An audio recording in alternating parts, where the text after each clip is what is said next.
안녕하세요. 반갑습니다. 지극정성TV의 김춘추입니다. 제가 방송을 하게 된 이유는요.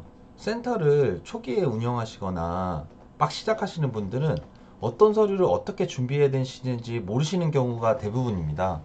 또한 서류를 준비하시더라도 내 서류가 이렇게 하는 게 맞는 건지 틀린 건지 궁금해 하시는 센터장님 분들이 많이 계십니다.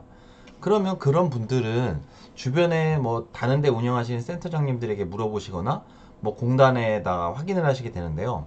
어떠세요? 물어보셨을 때 명확한 답을 얻으셨습니까? 아마 그렇지 못한 경우를 대부분 많이 느끼셨을 겁니다. 그래서 제가 앞으로 현장에서 고충을 느끼시는 센터장님 분들과 사회복지사 분들을 돕고자 센터 자료관리 및 필요한 것들을 궁금해 하시는 것들을 하나씩 하나씩 모두 다 풀어드리려 합니다. 자, 그렇다면 왜 서류를 준비하시면서 불안하고 뭐가 뭔지 모르시는 걸까요? 그것은 왜 그러냐면 제 생각에는 명확한 기준을 성립하지 못하셔서 그렇습니다. 그렇다면 명확한 기준은 어떻게 성립할 수 있을까요? 저희 방문요양센터를 운영하시는 게 되면은 평가하는 주체가 어딥니까? 네, 그렇죠. 맞습니다. 저희가 공단에서만 전화 오면 부들부들 떨잖아요. 그렇처럼 저희를 관리 감독하는 곳은 건강보험공단 노인장기요양과입니다. 그리고 장기요양기능학과에서 저희가 평가를 하게 되는데 평가를 잘 준비하라고 기준을 줍니다.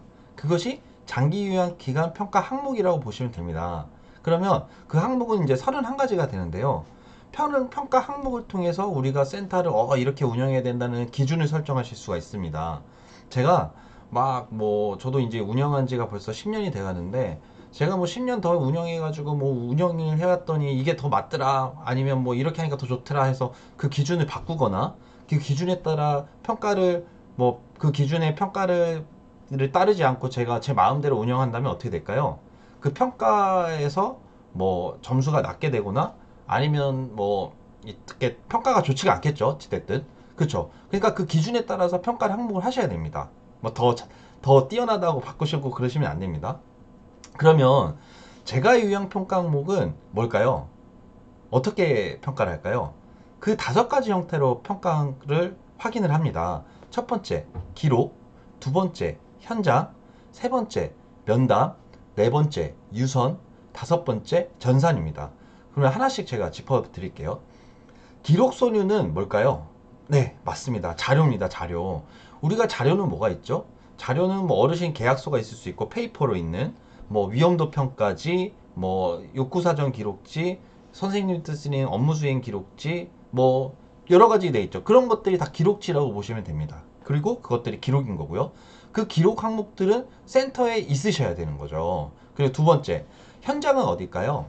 현장은 사회복지사가 근무하는 센터이거나 그리고 어르신 댁인 거죠. 그럼 현장에 있어야 되는 것들은 있어야 되는 겁니다. 예를 들어서 뭐 어르신 댁에 예방에 관련된 자료를 가져다 놨느냐 이런 것도 현장인 거고 뭐 센터 내에 뭐 이제 그 인력 현황이라든지 노인학대 전화라든지 이런 것들이 있는지 뭐 그런 현장들 그런 현장들에 대한 항목들이 있는 거고요. 세 번째 면담이 있습니다. 면담은 누구에게 물어볼까요? 그렇죠. 어르신과 요양보호사입니다. 어르신들한테 하는 질문이 있고 요양사들한테 하는 질문이 있습니다. 어떤 데들은 이런 면담을 어떤 기관들은 그렇게를 해요. 이 면담 답만 잘하시면 되는 건데 그 답을 잘하기 위해서 서류를 다 갖다 놓는 거죠. 근데 실은 이 서류는 면담을 잘하기 위한 서류인 거지 기록을 보는 서류는 아닌 거죠. 이런 것들이 기준입니다. 네 번째, 이제 전산입니다. 전산은 공단에 등록한 기록들입니다. 그러니까 저희가 공단 포털을 이용하잖아요.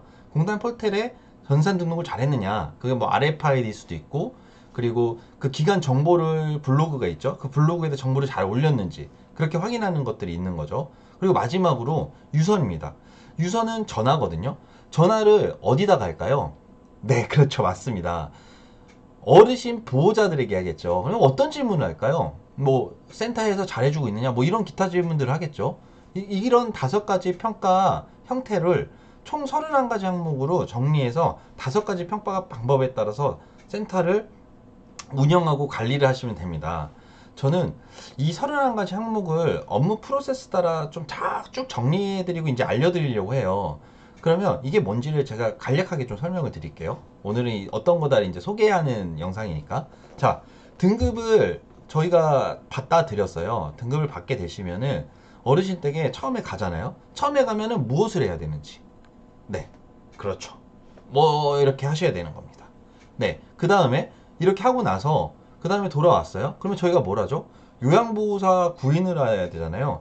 구인을 하셨어요. 그러면 어르신 댁에 가서 어떤 교육을 해야 되고 어떻게 요양사한테 무슨 교육을 하고 어떤 서류를 챙기시고 뭘 설명하셔야 되는지 이런 것들이 이제 제가 정리해 드릴 거고요. 그 다음에 어르신과 요양사가 서비스가 이제 매칭이 되셨어요. 매칭이 되셨으면 서비스 제공 중에 서비스 잘하는지 안 하는지 우리가 어떻게 확인하고 관리해야 되는지, 그리고 한 달이 지난 다음에 뭐 저희가 뭐 하죠? 그렇죠. 모니터링을 가잖아요. 서비스 잘하는지.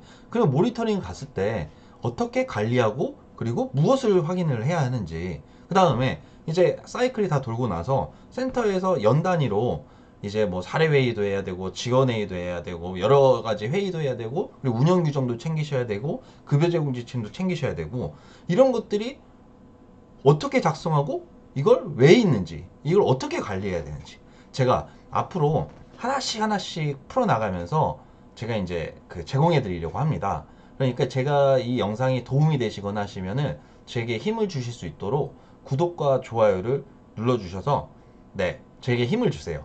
감사합니다. 앞으로 기대해 주세요. 제가 하나씩 하나씩 이제 그 현장에서 고충을 느끼시는 저희 센터장님들, 사회복지사님들이 뭔가 도움이 되실 수 있도록 제가 앞으로 계속 업데이트해서 도움이 되실 수 있도록 하겠습니다.